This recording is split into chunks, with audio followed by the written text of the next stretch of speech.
Good morning India में एक बार फिर से आपका स्वागत है। मैं हूं शारिक खान। पंजाब में खालिस्तान समर्थक अमृतपाल सिंह को गिरफ्तार करने के लिए सर्च ऑपरेशन चल रहा है। पंजाब पुलिस अब तक अमृतपाल सिंह के करीब 100 सहयोगियों और समर्थकों को गिरफ्तार कर चुकी है। इस बीच एक बड़ी खबर आ रही है कि अमृतपाल के चाचा हरजीत सिंह और ड्राइवर हरप्रीत ने सरेंडर कर दिया है। हरजीत अमृतपाल का एडवाइजर है और शनिवार को अमृतपाल के काफिले में मौजूद था। पुलिस के पीछा करने के दौरान हरजीत भी अमृतपाल के साथ ही भागा था। हरजीत का कहना है कि भागने के बाद दोनों अलग हो गए थे।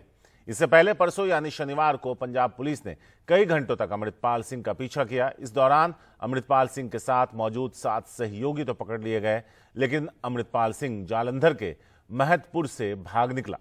वहीं अमृतपाल के गिरफ्तार 4 सहयोगियों को असम के डिब्रूगढ़ की सेंट्रल जेल में भेज दिया गया।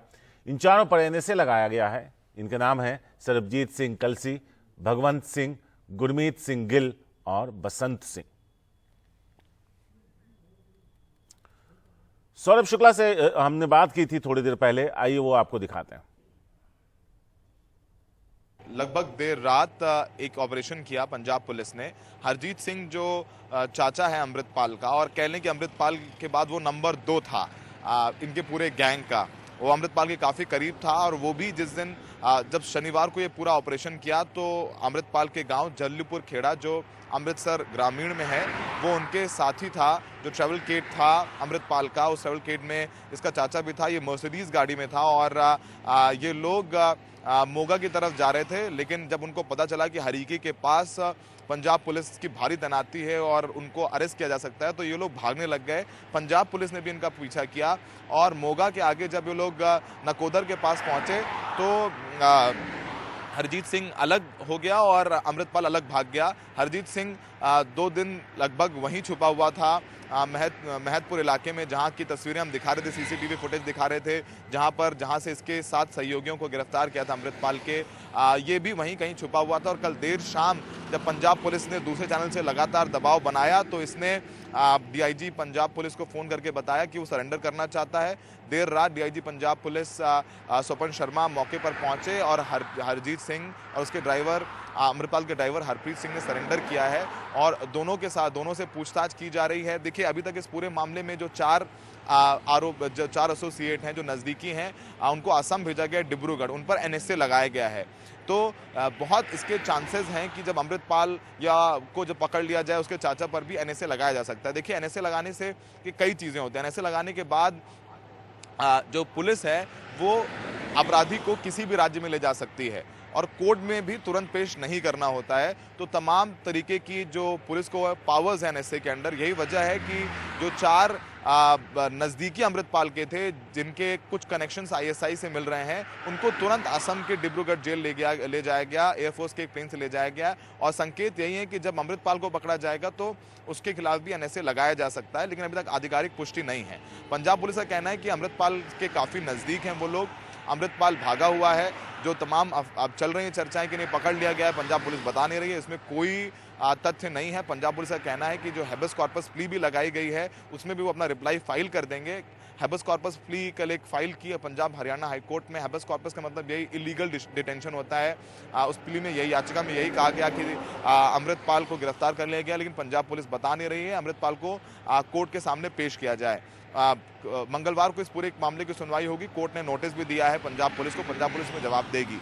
लेकिन देखिए, अब तक 115 गिरफ्तारियां हुई हैं। कल बठिंडा से भी 16 समर्थकों को गिरफ्तार किया गया है। लेकिन जिस तरीके की रिकवरीज हो रही हैं, जो बंदूकें बरामद हुई हैं जिनके लाइसेंस नहीं है, 400 से ज़्यादा कारतूस बरामद हुए हैं। अमृतपाल की गाड़ी से एक 315 बोर की राइफल बरामद हुई है। उसमें लगभग 57 लाइव बुलेट्स बरामद हुए हैं। अमृतपाल के घर से बुलेट प्रूफ जैकेट्स बरामद हुए हैं। तो ये संकेत करता है कि अमृतपाल एक बड़ी लड़ाई की तैयारी कर रहा था। और यही वजह है कि जब पूरा ये अजनाला पुलिस थाने में पूरा हंगामा हुआ और पंजाब पुलिस ने उस समय कार्रवाई नहीं की, उन्होंने तैयारी की और उनको अमृतपाल को तो पकड़ना ही था, साथ ही साथ वारिस पंजाब दे और अमृतपाल के समर्थकों की भी पूरी कमर तोड़नी थी कि ताकि इस ऑपरेशन के बाद कहीं भी अमृतपाल का कोई समर्थक या अमृतपाल को मदद करने वाला ना रह जाए और वारिस पंजाब दे भी पूरी तरीके से पंजाब से खत्म कर दिया जाए। पंजाब पुलिस ने खालिस्तान समर्थक अमृतपाल सिंह के घर से 20 बुलेट प्रूफ जैकेट भी बरामद किए। इससे अंदाजा लगाया जा सकता है कि वो प्रशासन से बड़ी लड़ाई के लिए तैयार था। साथ ही अब तक अमृतपाल सिंह के सहयोगियों के पास से 10 अवैध बंदूकें और 400 कारतूस बरामद किए गए। पुलिस ने अवैध हथियार रखने के चलते अमृतपाल और उसके सहयोगियों के खिलाफ एक और केस दर्ज कर लिया है।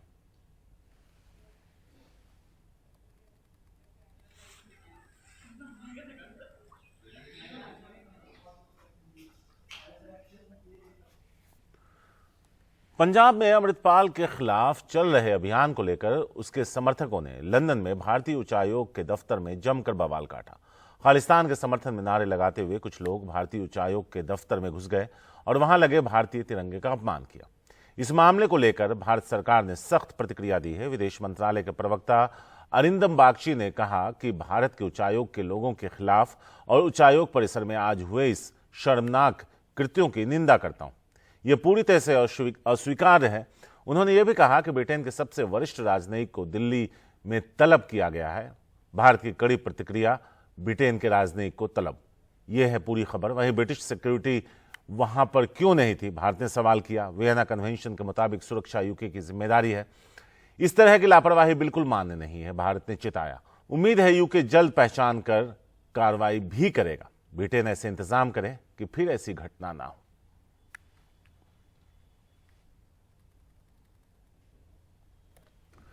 कादम्बरी शर्मा है हमारे वरिष्ठ सहयोगी, इस वक्त सीधे उनके पास चलते हैं। कादम्बरी, जहां पर ये उच्चायोग है ब्रिटेन में या लंदन में, वहां पर सुरक्षा कमोबेश एक जैसी रहती है। अगर आप एम्बेसी के बाहर मौजूद हो, आप भी गई होंगी कई बार, कोई सुरक्षाकर्मी वहां नजर नहीं आता। जो गेट पर एक गार्ड होता है वही मौजूद होता है और उम्मीद ये रहती है उन्हें कि ऐसा कुछ होगा नहीं। लेकिन जो कुछ हुआ है वो कई सारे सवाल खड़े करता है। देखिए, सबसे बड़ी बात यह है कि पिछले कुछ सालों में जिस तरह से वहां पे खालिस्तान समर्थकों ने पहले भी उपद्रव किया है, जिस तरह से बाहर खड़े होके कश्मीर वाले मामले में नारेबाजी की है, उसको देखते हुए वहां पर सुरक्षा होनी चाहिए थी। यही सवाल यहाँ पर विदेश मंत्रालय ने उठाया है कि वहां पर सुरक्षा क्यों नहीं थी। साफ तौर पर कहा गया है कि वियना कन्वेंशन के मुताबिक अगर किसी भी देश में किसी दूसरे देश का दूतावास है या हाई कमीशन है और उसके स्टाफ हैं, तो उनकी जिम्मेदारी जो है उनकी सुरक्षा की, वो उस देश की होती है जहां पर वो मौजूद है। तो ये पूछा गया है कि वहां पर आखिर सुरक्षाकर्मी क्यों नहीं थे। ये इसलिए भी अहम हो जाता है शारिक, क्योंकि अगर 2019 की बात करें तो 2019 में 2 बार इस तरह की घटना हुई है कि वहां पर उपद्रव हुआ है, हाई कमीशन पर अंडे फेंके गए हैं, बाहर नारेबाजी हुई है। तो इस तरह की घटना ऐसा नहीं है कि पहली बार हुई है। और उस समय के जो पीएम थे बोरिस जॉनसन यूके के, उन्होंने इस बारे में पीएम मोदी से बात की थी, आश्वासन दिया था कि कार्रवाई होगी उस समय की घटना की। लेकिन एक बार फिर से हम देख रहे हैं कि यहाँ पर इस तरह की चीज हुई है और इसीलिए भारत ने बहुत से तल्ख अंदाज में कहा है कि इस तरह की लापरवाही जो है वो बर्दाश्त करने लायक नहीं है और जल्द से जल्द इस पर कार्रवाई होनी चाहिए।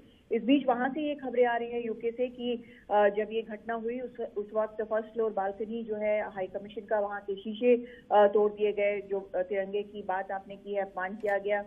लेकिन 2 वहां पर भारतीय सुरक्षा स्टाफ जो है उनको थोड़ी बहुत चोट आई है, बहुत ज्यादा नहीं। लेकिन उस वक्त जब कॉल किया गया तो जब तक पुलिस वहां पर पहुंची तब तक ये उपद्रवी वहां से निकल चुके थे, भाग चुके थे। एक शख्स को गिरफ्तार किया गया है पास के इलाके से, उससे पूछताछ जारी है। वहां के जो अधिकारी हैं, मेयर है और फॉरेन ऑफिस के जो मिनिस्टर है, उन सब ने, और यहाँ पर जो भारत हाई कमिश्नर है एलेक्स एलिस, उन सब ने ट्वीट कर इस पूरी घटना की निंदा की है और कहा है कि बिल्कुल ये एक्सेप्टेबल नहीं है। तो उम्मीद ये की जा रही है कि भारत के इतने कड़े रिएक्शन के बाद वहां पर पूरी तरह से कार्रवाई होगी और आगे के लिए सुरक्षा जो है, जैसे भारत ने मांग की है, वो सुनिश्चित की जाएगी। शारिक, कादम्बरी, अगर ये जानकारी आपके पास हो, जब इस तरह का कोई प्रदर्शन होता है उसके बाद पुलिस किस तरह की कार्रवाई कर सकती है उस पर? देखिए, अलग अलग कानून होते हैं अलग अलग देशों में। प्रदर्शन करना, शांतिपूर्ण प्रदर्शन करना लगभग हर देश में अलाउड होता है और वहां पर लेकिन जो घटना हुई है वो उपद्रव की घटना है। तोड़फोड़ की घटना है, वहाँ जिस तरह से घुसकर तोड़फोड़ किया गया है, तिरंगे के अपमान की घटना है, तो वहाँ पर जितने भी कानून इससे जुड़े हुए हैं उसके मुताबिक कार्रवाई होनी चाहिए और इसीलिए एक शख्स को वहाँ पर डिटेन किया गया है। आगे उससे पूछताछ की जा रही है और जो कुछ भी हो सकेगा इस भारत के इस रिएक्शन के बाद, और आपको पता है कि किस तरह से ब्रेक्सिट के बाद और FTA वगैरह को लेकर भारत लगातार बात कर रहा है, करीब एक रिश्ते को एक नए प्लेस पे ले जाने की कोशिश हो रही है। तो उम्मीद की जा रही है कि सख्त से सख्त कानून जो है इस पूरे मसले में वो अप्लाई किया जाएगा। कादम्बनी, आप फॉरेन अफेयर्स लंबे वक्त से कवर करती हैं, क्या कोई रिएक्शन आया है ब्रिटेन की तरफ से? क्या उनकी तरफ से कोई प्रतिक्रिया आई है या सफाई? देखिए, अभी जो सबसे बड़ी चीज है वहां पर शारिक वो ये है कि सबसे पहले हमने देखा कि यहाँ जो हाई कमिश्नर हैं उन्होंने ट्वीट कर इस घटना की निंदा की। उसके बाद हमने ये भी देखा कि वहां पर जो लॉर्ड तारिक अहमद हैं, minister of state foreign Commonwealth development affairs, जो कि साउथ एशिया देखते हैं, उन्होंने ट्वीट कर इस घटना की निंदा की। उसके बाद हमने मेयर जो है वहाँ के सादिक खान, उनको भी देखा इस घटना के बारे में निंदा करते हुए, और इस तरह के रिएक्शन जो आए हैं उसका सीधा साफ ये मतलब है कि इस बारे में अब वहाँ पर कदम उठाए जा रहे हैं और उम्मीद ये की जानी चाहिए कि भारत जो मांग कर रहा है कि आगे ऐसा ना हो, सुरक्षा कड़ी की जाए, तो ये होना चाहिए, ऐसा माना जा सकता है। शुक्रिया कादम्बनी। इस पूरी जो घटना हुई है भारतीय उच्चायोग के सामने खालिस्तानी समर्थकों के द्वारा, उस पर सख्त कार्रवाई की जाएगी।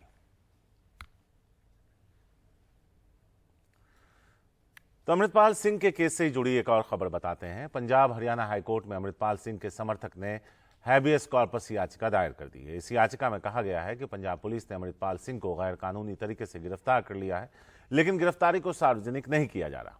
पंजाब हरियाणा हाईकोर्ट ने अमृतपाल सिंह के समर्थक की याचिका स्वीकार कर पंजाब पुलिस को नोटिस भेजा है। अब इस मामले में 21 मार्च को सुनवाई होगी। वहीं पंजाब पुलिस ने कहा है कि अमृतपाल सिंह अब तक फरार है, उसे गिरफ्तार नहीं किया जा सका है। पंजाब पुलिस कानून के मुताबिक काम कर रही है, इसलिए किसी भी तरह की अफवाहों पर भरोसा न किया जाए। पंजाब पुलिस ने राज्य के सभी नागरिकों से शांति बनाए रखने की अपील की है।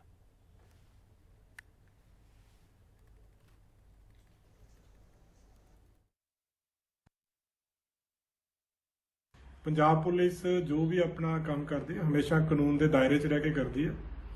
कल जिहड़ा पंजाब पुलिस ने नाका लाया होया सीगा अमृतपाल सिंह नूं अरेस्ट करने वास्ते, जिहड़ा कि एक केस दे विच वांटेड आ, वो नाका महतपुर दे लागे पूरे पब्लिक व्यू दे विच नाका लग्या सीगा। उत्थे CCTV कैमराज लगे हुए उस जगह के उत्ते, और उत्थों वो दौड़िया सीगा, जिहड़ा कि सारिਆਂ ਨੂੰ पता वा। फरदर अगे भी जो भी पंजाब पुलिस काम करेगी इस केस दे विच पूरे कानून के दायरे दे विच रह के करेगी। हर एक नूं अपना लीगल राइट है, जो लीगल रेमेडीज कानून हर एक बंदे नूं दिंदा है, वो रेमेडीज हर बंदा अवेल कर सकता है। सो इस केस दे विच अजे तक जिहड़ा अमृतपाल है पुलिस नूं वांटेड आ, अजे तक इस केस दे विच अरेस्ट नहीं होया, जिहदी भाल जारी है। पंजाब हरियाणा हाई कोर्ट में एक हैबस कॉर्पस प्ली फाइल हो गई है और उस प्ली में कहा गया है कि अमृतपाल को पंजाब पुलिस ने गैर कानूनी तरीके से अरेस्ट कर लिया है, जिसको डिस्क्लोज नहीं कर रही है, और अमृतपाल को कोर्ट के सामने पेश किया जाए। कोर्ट ने हैबस कॉर्पस प्ली एक्सेप्ट कर ली है। ये प्ली अमृतपाल सिंह के समर्थक ने दायर की है और अगली तारीख कोर्ट ने 21 मार्च लगाए। पंजाब पुलिस को नोटिस इशू कर दिया गया है। पंजाब पुलिस 21 तारीख को जवाब देगी। वैसे अभी तक आधिकारिक तौर पर ये हमारी जो जानकारी उसके मुताबिक अमृतपाल सिंह को पंजाब पुलिस अभी तक गिरफ्तार नहीं कर पाई है। अमृतपाल सिंह जिस तरीके से इसका राइज हुआ अजनाला पुलिस स्टेशन पे कब्जा करने के बाद, ये लगातार चर्चा हो गई कि नहीं पंजाब पुलिस सॉफ्ट हो गई है, पंजाब पुलिस ने कार्रवाई नहीं की। देखिए, पंजाब को समझना पड़ेगा यहाँ, जब आपको याद होगा तस्वीरों को देखा होगा आपने, तो अमृतपाल सिंह पालकी साहब लेके, गुरु ग्रंथ साहब लेकर के थाना गया था अपने सैकड़ों समर्थकों के साथ। पंजाब पुलिस का कहना है कि अगर हम फोर्स इस्तेमाल करते तो ये संकेत जाता कि बेअदबी कर दी गुरु ग्रंथ साहब के साथ, तो अमृतपाल को और ट्रैक्शन मिलता और सपोर्ट मिलता, लेकिन हमने कुछ किया नहीं। और उसके बाद अमृतपाल को ये कह सके लोग, और तमाम डेरों ने निंदा करी कि उसने गुरु ग्रंथ साहिब का इस्तेमाल किया एक क्रिमिनल को छुड़ाने के लिए। देखिए, पूरी तैयारी की, अमृतपाल को सिर्फ न्यूट्रलाइज नहीं करना, पूरे जो वारिस पंजाब जो उसका संगठन है, जितने उसके सपोर्टर्स हैं, समर्थक हैं, जो जो यहाँ पर पनप रहे थे उनको खत्म करना है। तो ये ऑपरेशन अमृतपाल सिंह को तो पकड़ना था ही, लेकिन उसके साथ साथ पूरे वारिस पंजाब डे को खत्म करना था, जड़ से उखाड़ना था। यही वजह है कि लगभग 100 गिरफ्तारियां हो चुकी हैं। 78 तो कंफर्म्ड है, अभी 16 उसके समर्थक भटिंडा से उठाए हैं। जगह जगह तमाम जगहों पर रेड चल रही है, लोग इसके जो समर्थक हैं उठाए जा रहे हैं। इसका जो फंड करता था दिलजीत सिंह कलसी, जो कि एक्टर भी, उसको गुरुग्राम से उठाया गया है, उसको डिब्रूगढ़ भेज दिया गया है 3 और बॉडीगार्ड्स के साथ में। और सोचिए कि देखिए इतना कोऑर्डिनेटेड ये पूरा ऑपरेशन था कि एक बुलेट फायर नहीं की पुलिस ने। पुलिस का ये कहना है कि वो इतना क्लोज थे अमृतपाल सिंह के कि अगर वो चाहते तो पैर में गोली मार के पकड़ सकते थे उसे, या बुलेट फायर करते, लेकिन चूंकि उन्होंने डिसाइड किया था कि अमृतपाल को महान या शहीद नहीं बनाना है, उसको उसका पर्दाफाश करना है। पंजाब पुलिस की इंटेलिजेंस टीम लगी हुई है और 1, 2 या 3, 4 दिन में इसको पकड़ लेंगे। लेकिन हाँ, इस पूरे ऑपरेशन से वारिस पंजाब डे की कमर तोड़ी और अमृतपाल का जो एक बबल था ना, पंजाब पुलिस ने उसको फोड़ दिया है।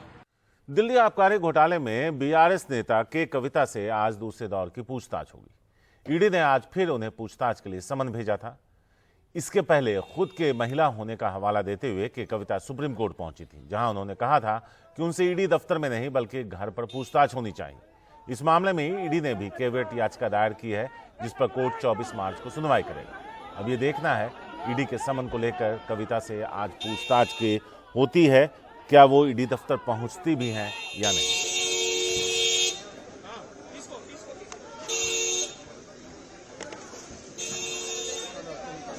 आज सुबह 10:30 बजे का टाइम दिया है एनफोर्समेंट डायरेक्टरेट ने बीआरएस के एमएलसी कविता को उनके सामने पेश होने के लिए लिकर पॉलिसी केस के इन्वेस्टिगेशन के संबंध में। उन्होंने तीसरी बार कविता को बुलवाया है, मार्च 11, मार्च 16 और फिर आज।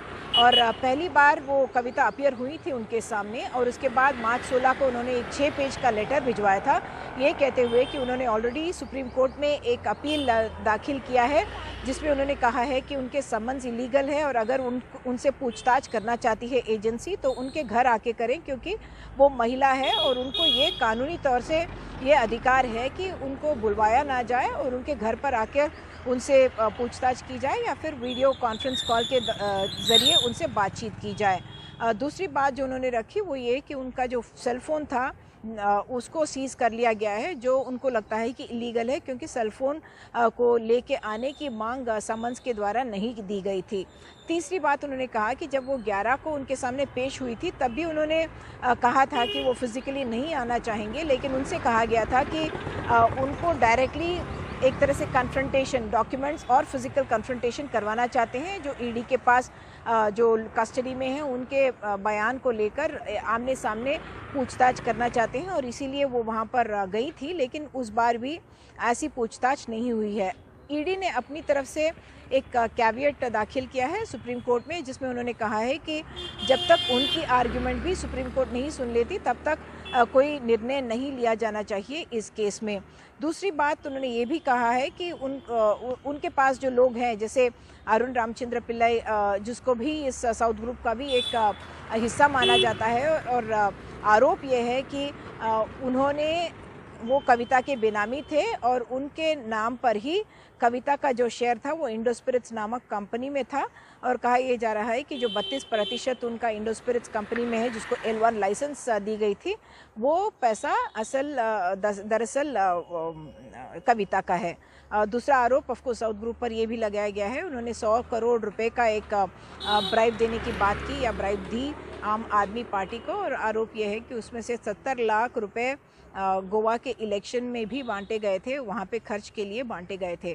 कविता ने अपनी तरफ से कहा है कि दक्षिण ग्रुप यानी कि साउथ ग्रुप नामक कोई चीज़ है ही नहीं और उन्होंने कोई गलती नहीं की है और इसलिए वो इन्वेस्टिगेशन के लिए तैयार है। यही चाहती हैं कि कानूनी तौर से ये इन्वेस्टिगेशन किया जाए और उनको फिजिकली एनफोर्समेंट डायरेक्टरेट में ना बुलाया जाए। कविता अपने भाई केटी रामाराव, पति अनिल और जो कज़न ब्रदर हैं, राज्यसभा एमपी हैं, बीआरएस के संतोष और बाकी लोगों के साथ दिल्ली स्पेशल फ़्लाइट कल शाम गई थी और उनके साथ बहुत सारे समर्थक भी अब दिल्ली में मौजूद हैं और बताया ये जा रहा है कि कानूनी सलाह लिए जा रहे हैं कि करना क्या चाहिए ऐसे मौके पर, क्योंकि वो जबकि उनके सामने पेश नहीं होना चाहती हैं, लेकिन क्या इसके लीगल दाव पेंच क्या होंगे उस पर अब भी चर्चा चल रही है। और लग रहा है कि इस पर डिसीजन 10 बजे के आसपास ही लिया जाएगा। दिल्ली में आज एक बार फिर किसानों का जमावड़ा है। संयुक्त किसान मोर्चा ने दिल्ली के रामलीला मैदान में किसान महापंचायत का आयोजन किया। संयुक्त किसान मोर्चा के मुताबिक इस महापंचायत में लाखों किसान इकट्ठा होंगे। संयुक्त किसान मोर्चा के नेताओं के मुताबिक सरकार का कॉरपोरेट समर्थक विकास किसानों की आय को कम कर रहा है और कॉरपोरेट के फायदे के लिए खेत, जंगल और प्राकृतिक संसाधनों को छीना जा रहा है। किसान महापंचायत को देखते हुए दिल्ली पुलिस ने ट्रैफिक एडवाइजरी भी जारी की है।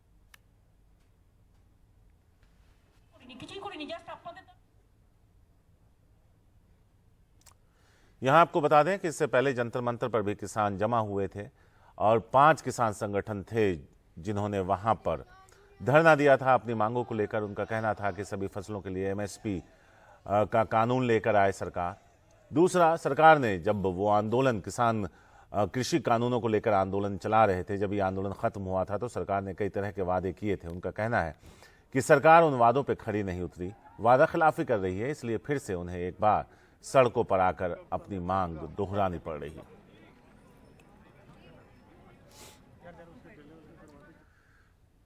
देश के कई इलाकों में बेमौसम बारिश और ओले गिरने से फसलों को काफी नुकसान हुआ है। इससे किसानों की उम्मीदों पर पानी फिर गया है।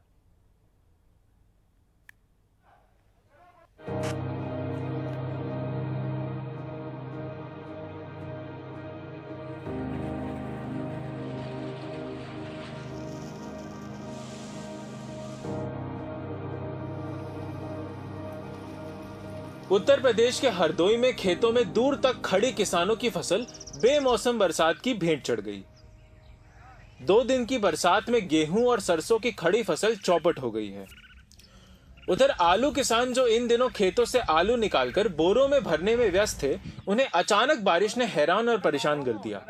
किसान पहले से ही आलू के गिरते भाव को लेकर परेशान थे, फिर भी अच्छी फसल से कुछ आस बंधी थी, लेकिन बरसात ने उस उम्मीद पर भी पानी फेर दिया।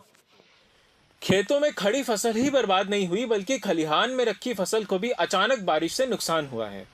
स्थानीय प्रशासन का कहना है कि फसल के नुकसान का आकलन कर किसानों को मुआवजा दिलाया जाएगा। कल से बरसात हो रही है, उससे गेहूं पलट गए हैं, पके थे वो भी पलट गए हैं, और उसमें सरसों कटी पड़ी थी वो भी बेकार हो गई, खड़ी थी वो भी पलट गई। सरसों को खड़ी भी सरसों लौट गई है, कटी भी सरसों भी लौट गई है। आलू में भी पानी भर गया। तो क्या समस्या आएगी अब आप लोगों को? अब समस्या क्या है, इसमें नुकसान बहुत हो गया। इस समय हर आदमी को पता है, इसमें सरसों है जो उसमें 80% से ज़्यादा नुकसान हो गया है किसानों का। सरसों पकी हुई थी, उसमें तेज बूंद और ओले की हल्की बौछार जो आई है, उससे जो भी छियाँ थी फट गई है, दाना सब नीचे गिर गया है, बहुत बड़ा नुकसान हुआ है। कल रात हरदोई में बारिश हुई है। तहसीलों में जो टीम है राजस्व उसके आकलन के लिए लगा दिया गया है। इसमें मुख्य फसलें जो हैं सरसों, आलू और गेहूं, इस तरह की फसलें हैं, इनका सर्वे कराया जा रहा है। जिन किसानों ने फसल बीमा का लाभ लिया है उनके लिए अलग व्यवस्था की गई, क्योंकि फसल बीमा वाले सर्वे कराने के बाद उसका मुआवजा देंगे, और तहसीलों द्वारा राजस्व टीम द्वारा व्यापक सर्वे कराया जा रहा है। उत्तर प्रदेश के ललितपुर में भी किसान कुदरत की इस मार से परेशान हैं। यहाँ करीब घंटे भर तक तेज बारिश और ओले गिरने से किसानों की खेतों में खड़ी फसल बर्बाद हो गई है। ओले इतने गिरे कि सड़कों से लेकर खेत तक ओलों की सफेद चादर सी बिछ गई। बार ताल बेहट जोखरा इलाके में सबसे ज्यादा नुकसान हुआ। इसके बाद इन किसानों के आगे एक नया आर्थिक संकट खड़ा हो गया है। बही के जिला अधिकारी ने फसल बर्बाद होने पर सभी एसडीएम को निर्देश दिए कि वो तुरंत प्रभावित इलाकों की जांच कर रिपोर्ट उपलब्ध कराएं। ये पूरी फसल नष्ट हो चुकी है। अब हमको कोई संभावना नहीं है बच्चे पालने की। अब जो सरकार करेगी उसके लिए अपन इच्छुक हैं। सब फसल नष्ट हो गई। 3 बजे ओले गिरे, एक आध घंटा ओले गिरे, और कम 100 ग्राम 50 ग्राम के ओले गिरे, तो उससे हमारी फसल नष्ट हो गई साहब। उधर कानपुर में भी किसानों का वही हाल है। आसमान से अचानक बरसे बादलों ने किसानों के आगे वो संकट खड़ा कर दिया है जिसका निदान अब सिर्फ सरकार ही कर सकती है। इस समय पकने वाली फसलों में तो हमारी राई, सरसों, मटर और मसूर है। गेहूं भी है अपने यहाँ, लेकिन गेहूं अभी 15 दिन कोई नुकसान नहीं है, बशर्ते कि पत्थर न गिरे। बाकी ये जो 4 फसलें हैं हमारी, ये कटने को तैयार हैं, कट भी रही हैं, तो मेरा किसान भाइयों से जो है सुझाव होगा कि वो जितना काटें शाम तक उसको सुरक्षित जरूर कर लें। फसल बर्बाद होने के बाद अब किसानों की निगाह सरकार की ओर है। ब्यूरो रिपोर्ट और हरदोई से मोहम्मद आसिफ के साथ रविश रंजन शुक्ला, एनडीटीवी इंडिया। गुजरात में भी बेमौसम बारिश की वजह से फसलों को काफी नुकसान पहुंचा है। नमक के उत्पादन पर भी बारिश का साफ असर दिखा है। देखिए ये रिपोर्ट।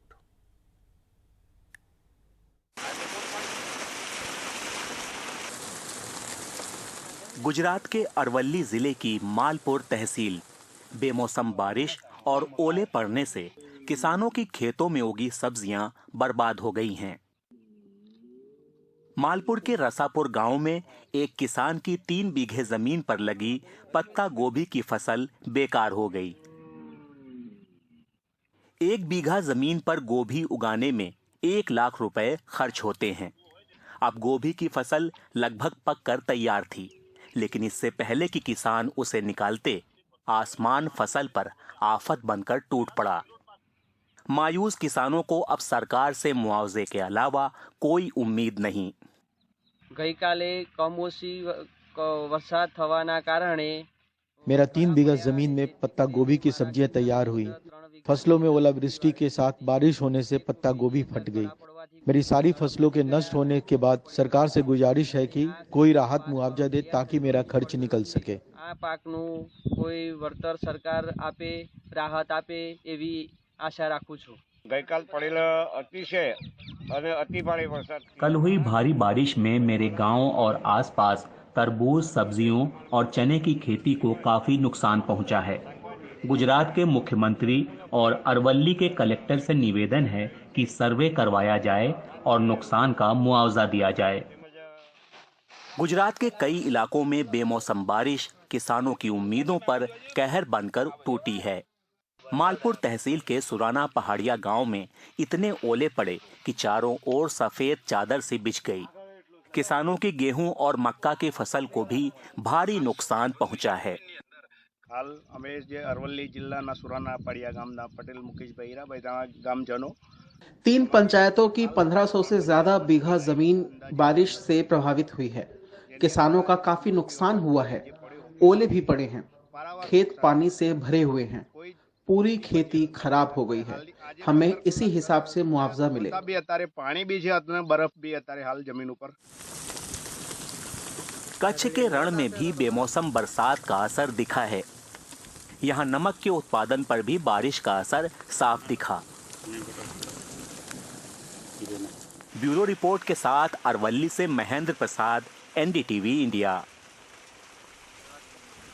अब सूत्रों के हवाले से जो खबर है वो बताते हैं। पश्चिम बंगाल की सीएम ममता बनर्जी ने राहुल गांधी पर निशाना साधा है। कहा, अगर राहुल गांधी विपक्ष का चेहरा है तो कोई भी मोदी को निशाना नहीं बना पाएगा। राहुल गांधी मोदी की सबसे बड़ी टीआरपी हैं। बीजेपी इसलिए संसद नहीं चलने दे रही क्योंकि वो चाहती है कि राहुल विपक्ष के सबसे बड़े नेता बने।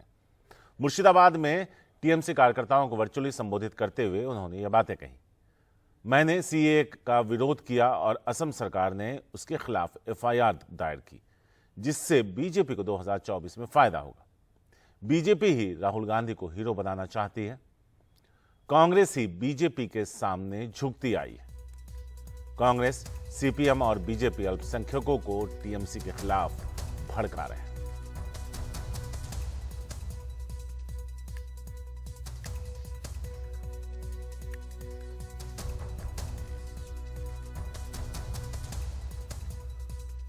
कोलकाता में समाजवादी पार्टी का 2 दिन का अधिवेशन कल खत्म हुआ। अधिवेशन के बाद एनडीटीवी से खास बातचीत में अखिलेश यादव ने देश के बदतर होते हालात और बीजेपी के सत्ता में होने की वजह कांग्रेस को बताया। उन्होंने कहा कि अगर कांग्रेस की नीतियां सही रहती तो आज देश में बीजेपी की सरकार ना होती। आगे उन्होंने कहा कि मैं कांग्रेस या राहुल गांधी को कोई सलाह नहीं दे सकता।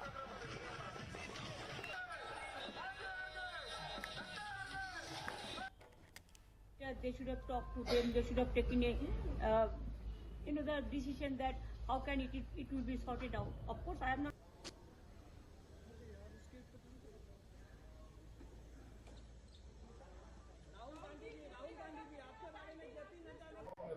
ये जो सवाल आपने खड़ा किया और जिसके बारे में आप मुझसे पूछ रहे हैं, बीजेपी की हमेशा कोशिश ये रहती है कि उसके सामने कोई स्ट्रॉन्ग अपोजिशन न दिखाई दे। और अगर आप पूरा रिकॉर्ड उठा करके देखेंगे, अगर कांग्रेस कमज़ोर न होती तो आज देश में बीजेपी न होती। और कई कांग्रेस की बुराइयों की वजह से आज भारतीय जनता पार्टी देश में दिखाई दे रही है। उदाहरण के लिए मैं कह सकता हूँ, सीबीआई, ईडी, इनकम टैक्स, ये कांग्रेस एक ज़माने में अपने पॉलिटिकल अपोनेंट्स के खिलाफ जांच करती थी, उनके जेल भेजती थी या उनके खिलाफ कार्रवाई करती थी। उसी रास्ते पे तो आज बीजेपी है।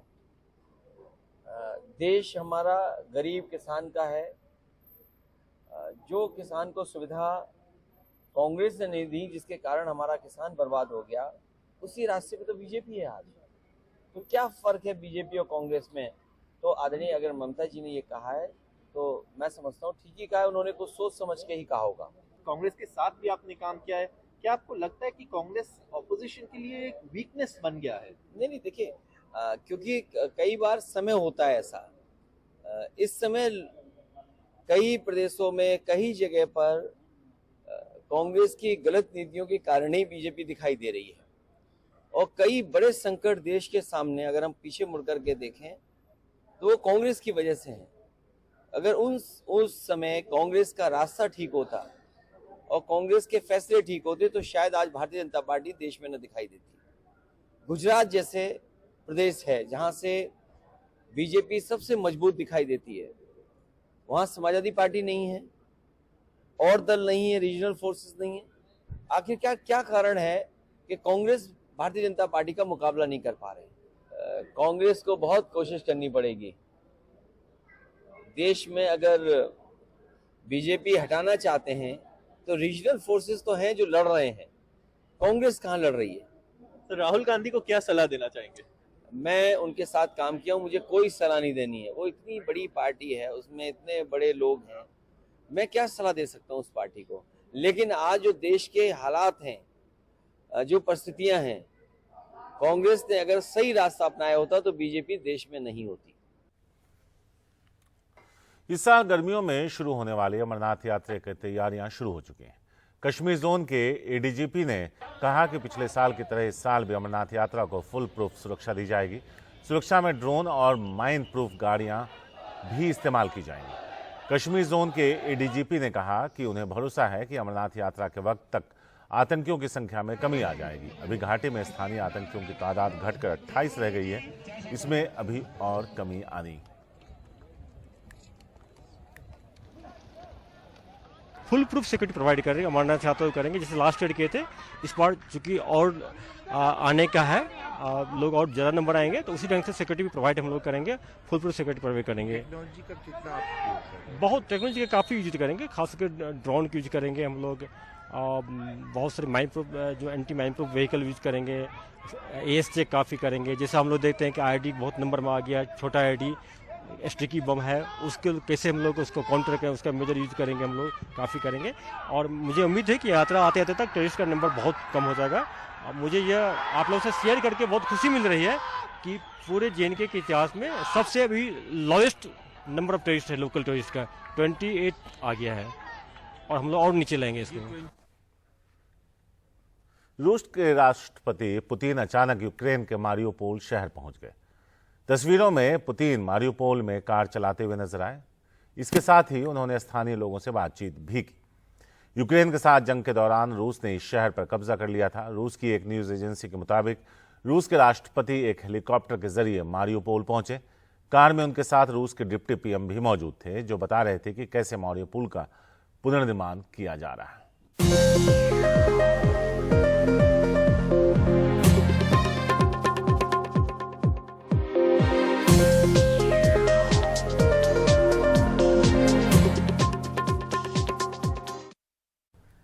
एनडीटीवी इंडिया में आपको 2 घंटे के दौरान हमने कई सारी खबरें दिखाई। अब हम आपको 5 टॉप खबरें दिखा रहे हैं। हम चाहते हैं आप एनडीटीवी इंडिया के यूट्यूब चैनल पर जाइए, पोल में हिस्सा लीजिए और बताइए कौन सी खबर आप विस्तार से दिन भर देखना चाहते हैं। पंजाब से खबर, अमृतपाल फरार, तलाश जारी, 100 सहयोगी गिरफ्तार। लंदन नंबर 2 पर, भारतीय दूतावास पर उपद्रव, भारत की कड़ी प्रतिक्रिया। नंबर 3 पर, राहुल विपक्षी चेहरा, तो बीजेपी की हार नामुमकिन, ममता बनर्जी बोली। आबकारी घोटाले से जुड़ी चौथी खबर, साउथ कनेक्शन पर के कविता से पूछताछ। और आखिर में अपनी मांगों को लेकर दिल्ली में फिर लामबंद किसान।